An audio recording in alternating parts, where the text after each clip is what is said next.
At the start of the film, we see a scene of a village.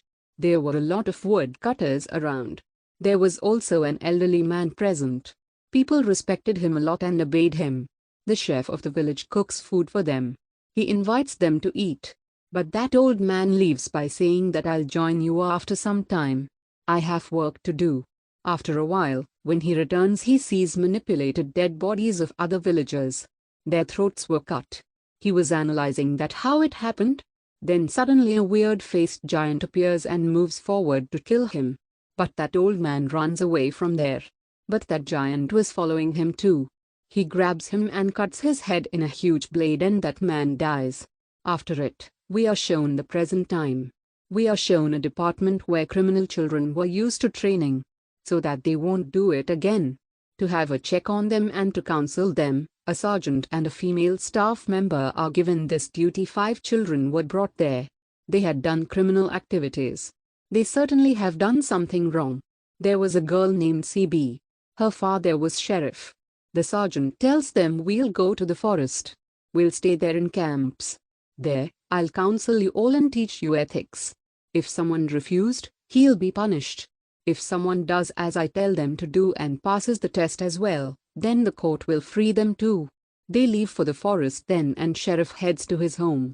As they reach the entrance of the forest, they see a madman there. He was staring at them weirdly. Later, Sergeant gives them their tents and says that you people will have to sleep in these. He goes inside the cabin himself. Then we see a deer in that forest. There comes a polar bear who was about to attack it. But suddenly, a giant appears behind him and starts eating after killing it. In the night, they were taking counseling classes. They were having a conversation sitting beside the campfire. Suddenly that madman appears again and starts behaving abnormally. Sergeant asks them not to get worried because he was the habitant of this forest. They make him go out of here and then come to their tents. The next morning, they all go trekking.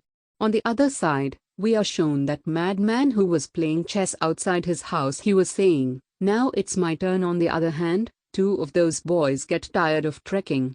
They move forward to explore the forest. While walking, they find a bull's skull. One of those boys pulls out a horn from that skull and takes it with him. A girl from their team says that what you people have done. How can you bring any animal's horn?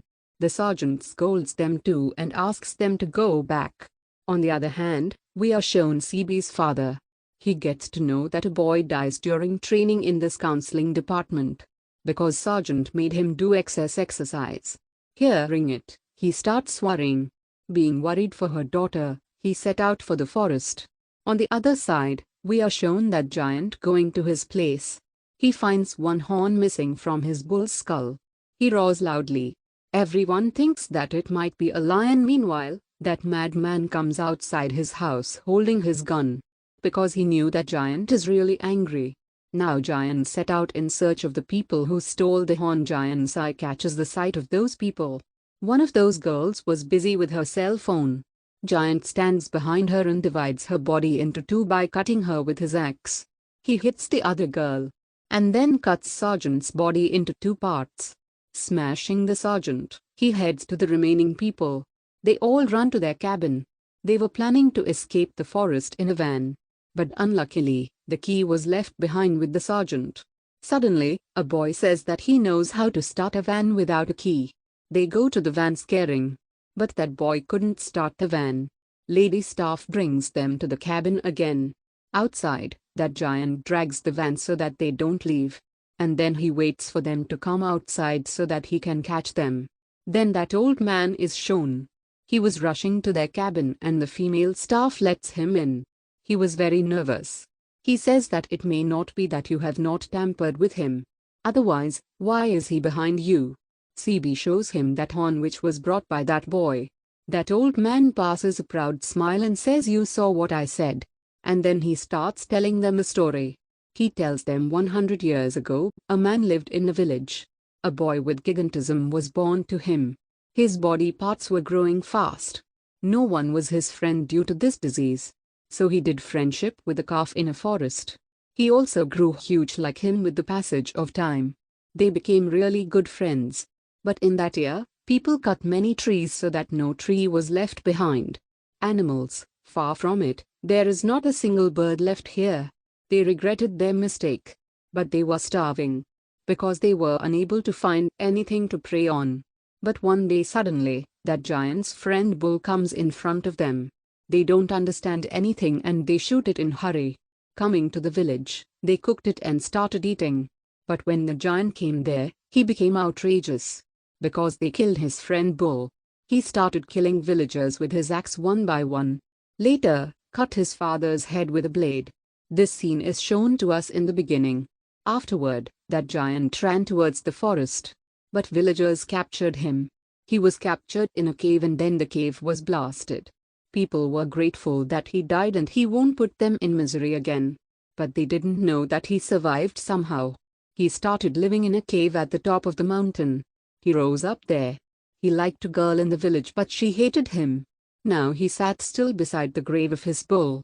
Then that madman says that you stole its horn from its grave. So why shouldn't he be offended? Why shouldn't he attack you? Hearing it, that boy picks up the horn and takes it outside. He throws it up and says, "Take this horn of your bull, giant. Now leave us alone." As he was going inside the cabin, the giant throws this horn to his side and it crosses his body. He dies. All other people go to their cabin with fear. That madman claims that the giant hasn't killed me yet because I resemble the girl he likes. Here, Sheriff had reached the forest as well.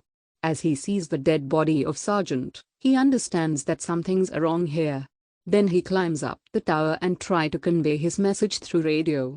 But instead of connecting to his team, the frequency gets connected with the radio of a bar. People in the bar listen to this note. On the other hand, the giant was so offended. He starts breaking their cabin. Then he takes a girl out of it and throws her harshly on the ground. As a result, she dies in a bad way. Then female staff member shoots in his eye. Availing the chance, they run. They were about to escape when that madman comes in front of them. He asks them to stop. He asks, "Where are you going? I told you that you should take that girl back to him. Until then, I won't let you go." Suddenly a boy comes forward to stop him from shooting. But that madman shoots and unfortunately, that boy dies. Giant was becoming offensive of seeing this scenario. That what are they doing when I'm here?